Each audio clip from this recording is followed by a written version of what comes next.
السلام علیکم ناظرین، ڈراماز اپڈیٹ ٹی وی میں خوش آمدید۔ ہاؤس ڈرامے کی نیکسٹ ایپیسوڈ کے پرومو کی بات کریں تو فہد اور فہد کی ماں ایک ساتھ عائشہ کے گھر ان سے ملنے آتے ہیں اور وہاں پر باسط بھی بیٹھا ہوتا ہے۔ جب فہد اور اس کی ماں چلی جاتی ہے، باسط عائشہ کو کہتا ہے کہ پہلے فہد اب سے اکیلے ملنے آتا تھا، اب تو اس کے ساتھ ماں بھی آنے شروع ہو گئی ہے، کیا کہ یہ غیر ضروری نہیں ہے؟ کیا یہ حد سے کچھ زیادہ نہیں بڑھ رہے؟ عائشہ اس کو ٹال مٹال کر کے مطمئن کر لیتی ہے۔ ویڈیو میں آگے جانے سے پہلے ہمارا چینل سبسکرائب کر دیں، ساتھ لگی بیل آئیکن کی گھنٹی کو پریس کر دیں۔ ناظرین، ہماری ویڈیو کا اینڈ تک ضرور دیکھا کریں۔ ناظرین، دوسری طرف بانو سے ہر وقت باسط ایسے سوال پوچھتا تھا، بانو اس کو ٹال مٹال کر کے جواب دیتی تھی۔ اب بانو کو بھی یہی لگنا شروع ہو گیا کہ باسط عائشہ کے بارے میں شک کرنے لگا ہے۔ بانو باسط سے پوچھتی ہے، کیا سر جی آپ کو لگتا ہے کہ عائشہ اور فہد کے درمیان کوئی تعلق ہے؟ باسط کہتا ہے، جی ہاں مجھے ایسا ہی لگتا ہے، ان کے درمیان کوئی گہرا رشتہ، کوئی تعلق لگ رہا ہے۔ جب میں گھر پر نہیں ہوتا تو یہ دونوں آپس میں مل رہے ہوتے ہیں اور کبھی کبھار تو ان کے ساتھ باہر بھی جاتی ہے۔ تو بانو اس کو تسلی دیتی ہے، کوئی ایسی بات نہیں ہے، ان کے درمیان کوئی اور بات ہوگی، اس طرح کا کوئی ریلیشن نہیں ہے۔ ناظرین، دوسری طرف اب مزید باسط کا شک بڑھ چکا ہے۔ باسط عائشہ کو کہتا ہے کہ تم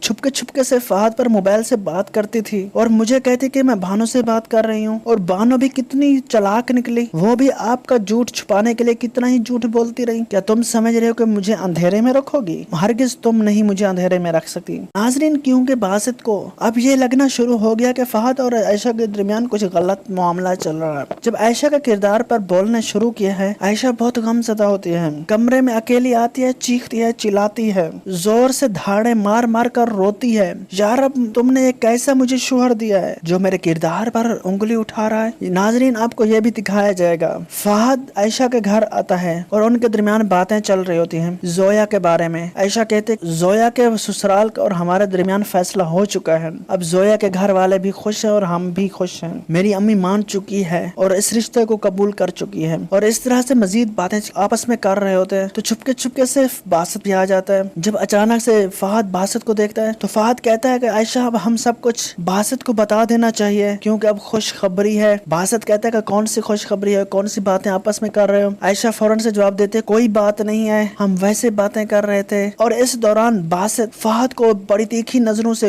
گھورنے لگتا ہے اور اس کو گربان سے پکڑ کر اچھالتا ہے کہ تم آئندہ میرے گھر میں مت آنا، تم میری بیوی کے ساتھ غلط تعلقات کر رہے ہو، مجھے ایسا ہرگز برداشت نہیں ہے، اور اسے دھکا دے کر مارتا ہے کہ تم یہاں سے نکل جاؤ۔ اور جب عائشہ اوپر سیڑھیوں پر چڑھ رہی ہوتی ہے اور اپنے کمرے کی طرف جا رہی ہوتی ہے، عائشہ کو پکڑتا ہے، بازو سے کہتا ہے کہ تم میری ماں کی طرح نکلی، اس نے میرے باپ کی آنکھوں میں دھول جھونکا تھا، تم اسی طرح میرے آنکھوں میں دھول جھونک رہی ہو اور مجھ سے دھوکا کر رہی ہو، اب تم بھی میرے گھر سے نکل جاؤ، کبھی مت میرے گھر میں نظر آنا۔ عائشہ پھر اپنے گھر میں واپس آ جاتی ہے۔ عائشہ صبر والی لڑکی ہے، اپنے امی کے گھر آتی ہے اور کسی کو کچھ نہیں بتاتی، چپ رہنے لگتی ہے۔ ماں کہتی ہے کہ تم اپنے گھر میں کیوں نہیں جا رہی؟ کہتی ہے بس امی جی مجھے یہاں رہنا ہے۔ کچھ دنوں کے بعد اس کی ماں کو بھی یہ پتا چل جاتا ہے کہ عائشہ ناراض ہو کر آئی ہے، شاید پھر باسط دوبارہ ان کو لینے آ جائے۔ اس بارے میں آپ اپنی کمنٹ کا اظہار کریں، دوبارہ باسط عائشہ کو لینے آئے گا یا نہیں؟ ہم انشاءاللہ ملتے ہیں ایک نئی ویڈیو میں نئی پرومو کے ساتھ۔ تھینک یو فار واچنگ، اللہ حافظ۔